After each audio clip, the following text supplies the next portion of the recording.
Before the video that's coming, we have the opportunity for Jim Clark to say a few words. So Jim Clark, oh, hang on just a second. Jim Clark was born in Plainview, Texas, and I'm very interested because I'm also a Texan. He graduated from the U in 1974. He was a CS professor at UC Santa Cruz and an EECS professor at Stanford.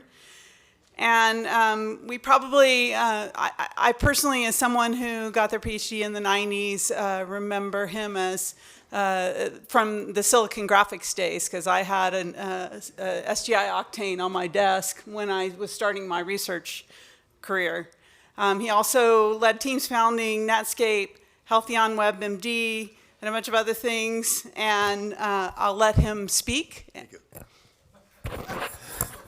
First of all, that's all right.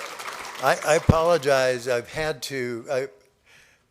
If you heard what she said 50 years ago, today's my birthday. 50 years ago. So I feel really privileged to be here. One of the things that I did on my 50th birthday, well, the day after my birthday, I got married. So just so I could remember when it was. And I forgot that I made that mnemonic. It didn't work, you know. So I got to get home. And that's the reason I'm leaving. I had no idea. I kind of thought it was yesterday, I think. My wedding anniversary is what I mean. Anyway, look, Mr. Anderson, that was just here, had mentioned a couple of things that kind of sparked an idea, a thought, not an idea. The thought is vectors are notation. They're just a way to simplify things with notation. They happen to add some properties to multiplication, right? But there's a vector multiplication called a dot product. And that's germane to any graphics. Everyone knows that. So vector notation isn't scary, it's actually easy. In fact, because I was real facile when I came to Utah, I had a PhD physics in the bag. All I had to do was write a thesis. And I just felt like I wanted to be in on the ground floor of something new. And that, you may recall, in the mid-60s, Dave and Ivan formed this department. I didn't have a clue. When I came here, I had no knowledge of Dave, no knowledge of Ivan, no knowledge of anybody. So it was a total flyer. I just wanted to get out of physics and get into computer science. That's how important I thought it was. And it is, and even more so, all of the innovations, another previous speaker, I apologize for the name, but the person who was talking about, I think I mentioned architecture, maybe it was Dave. The idea of architecture is really the fundamental idea of the geometry instrument. So, and hardware I had learned here as well. I learned computer graphics, I learned from Chuck Seitz how to design hardware. I learned from these guys, right, that you're gonna hear about. Unfortunately, I wish Ivan were here because I really would like to thank him, but I'm gonna have to leave. Oh. He is here. Okay, hi, Ivan. Thank you, Ivan. No, I have more to say. Ivan, one of the very first ideas he had when he was about as young as I was when I came here. No, you were probably 22, I don't know, I'm gonna guess. The clipping divider. He and Bob Sproul worked on that.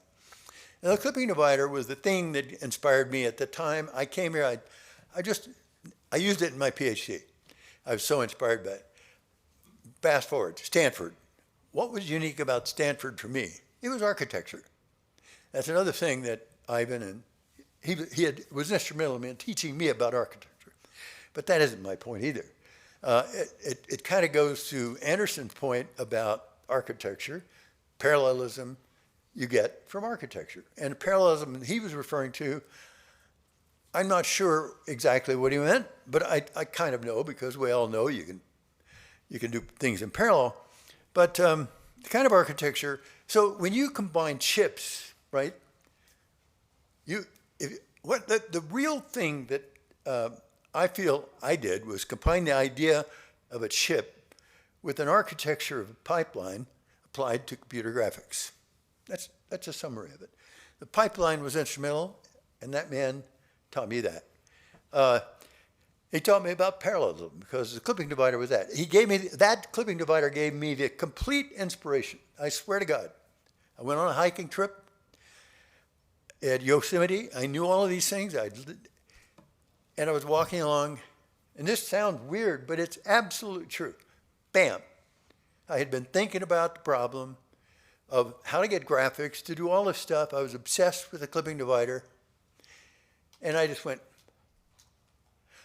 it's hard to explain, but I just instantly envisioned a 4 floating point chip doing dot products for, and a plane is nothing but a division of a line with the boundary of that plane, a flat plane, I mean.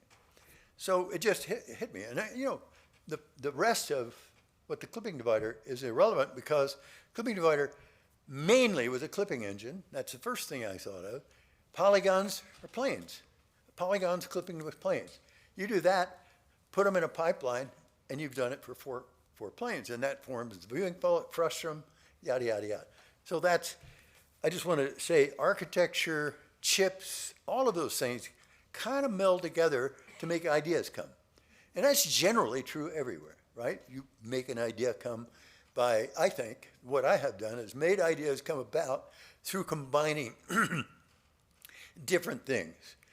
And I left SGI 12 years after it was formed, in part because I was kind of bored. I wasn't doing anything. I wasn't involved in operations. I wasn't germane to the operations of the company.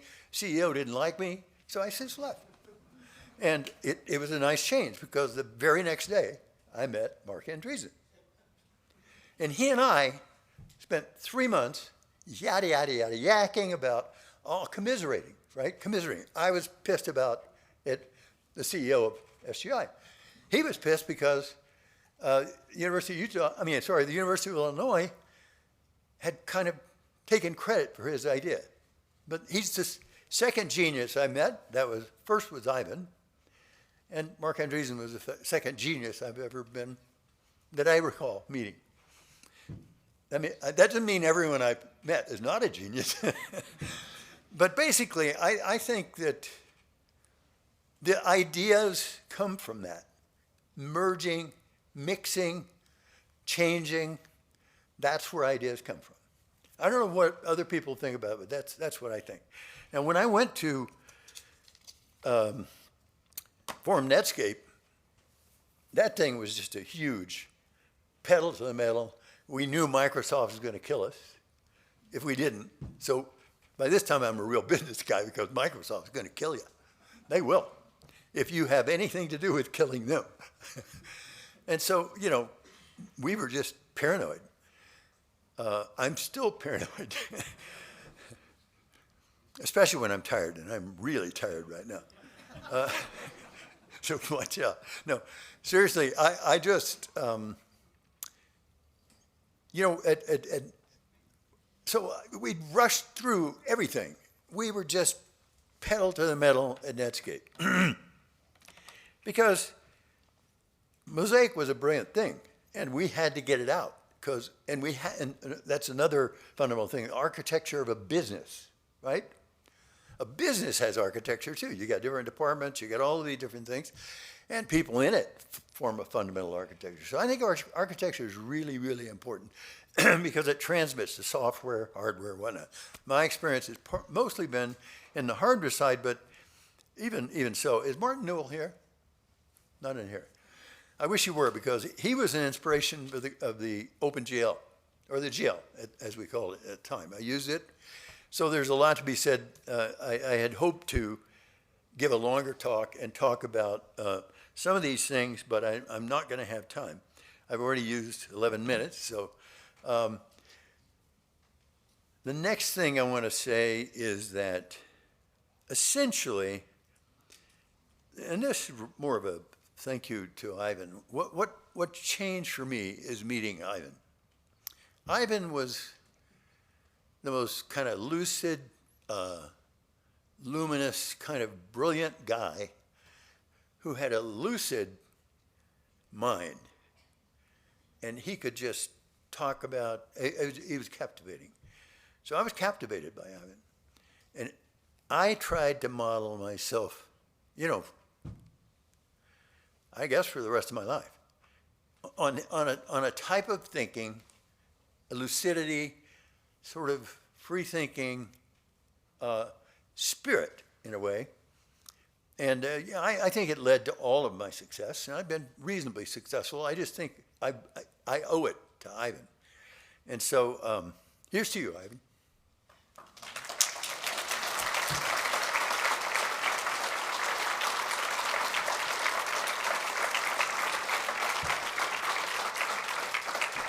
I want to apologize. I am not going to be able to stay. This was a 15-minute talk because I managed to squeeze 15 minutes in. I want to respect the people that gave it to me, so let Ivan say something, and I'm going to take off. Very much. Thank you.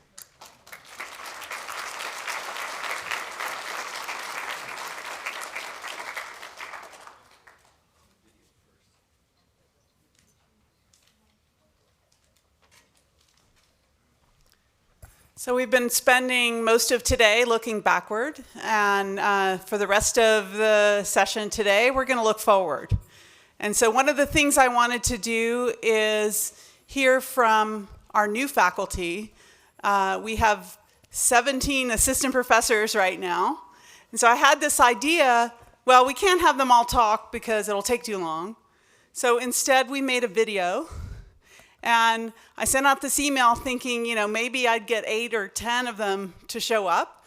And we got 100% participation. So we have 100% participation from the assistant professors.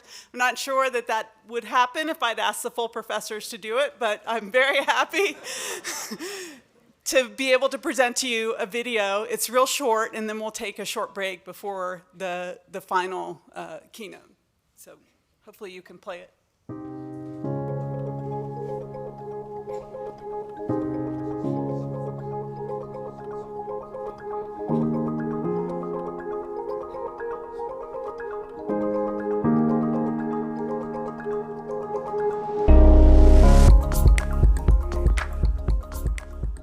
Broadly speaking, across my research, what I aim to do is fundamentally understand what it is about stories that allow them to achieve these really engaging, educational, entertaining effects using computational modeling and simulation as kind of the way that I go about exploring these research questions. I'm working in a field of natural language processing, which is a branch of computer science that deals with building models to analyze and understand large amounts of text. So I'm currently working on techniques to sort of bridge the gaps between open source software security, bug detection and threat assessment, and closed source and sort of complex software and system bug detection. I'm currently working in the Master of Software Development, which is a 16-month intensive program producing capable developers, big data analytics, and computer security experts. So I'm currently working on computational and mechanical systems in surgical robotics. Currently working on human-robot interaction and human-AI alignment in general. I'm currently working on computer security and software security. I'm currently working on looking at web browsers and making them faster. My main field of research is computer vision and AI, where I create models to enable machines to see and understand visual inputs like images and videos. So currently I'm working on advancing the theory and practice of resource-efficient data structures. So I work in the field of crisis informatics, where we study how people make sense of the information in online environments in the crisis situations. So I'm currently working on working with people who have just had a spinal cord injury and finding ways to help them better control the space around them. I'm currently researching how students learn computer science, and specifically, how can we help them think about other people at all stages of implementation.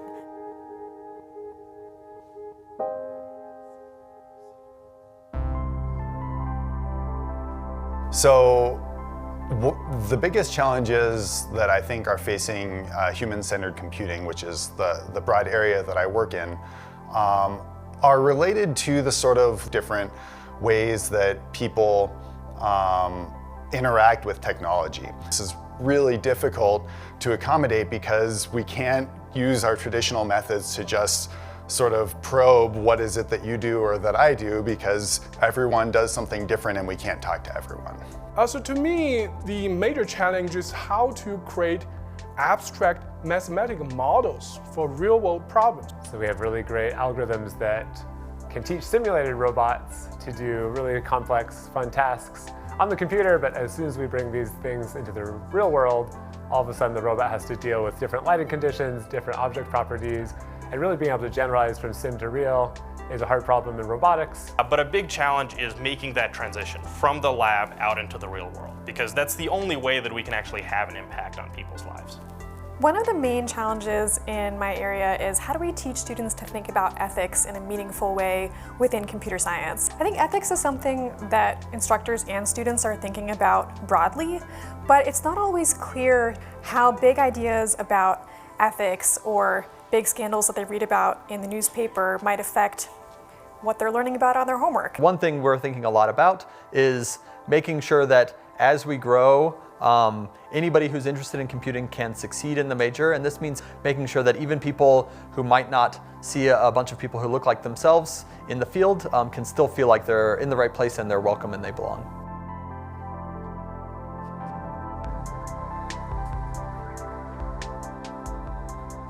This one is fun. I like this question. I think the my prediction for computing is just going to get even broader, right? The computing field keeps growing in the sense that there's so many applications in so many different domains, and I think in 10 years, in addition to fintech and digital journalism and bioinformatics and all these other fields that already incorporate computing, there's going to be even more.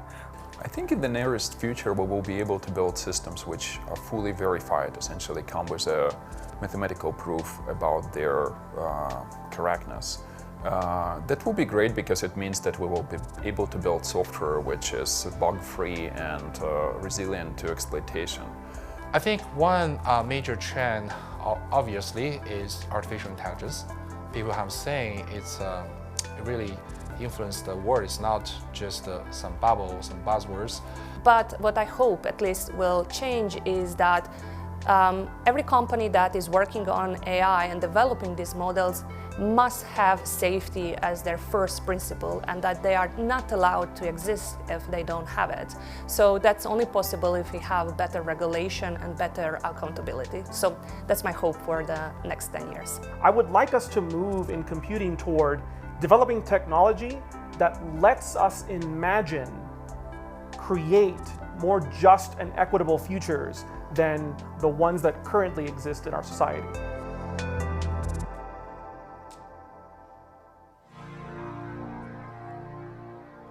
I think first it is like world famous place to study computer science, and also artificial intelligence is kind of like birthplace of computational graphics. But also when I came here, like I found that it's so kind of friendly environment between both like colleagues, I mean the faculty members, and also students. In this department, people value my contributions, value interdisciplinary work, and it's just a really, really friendly place to be.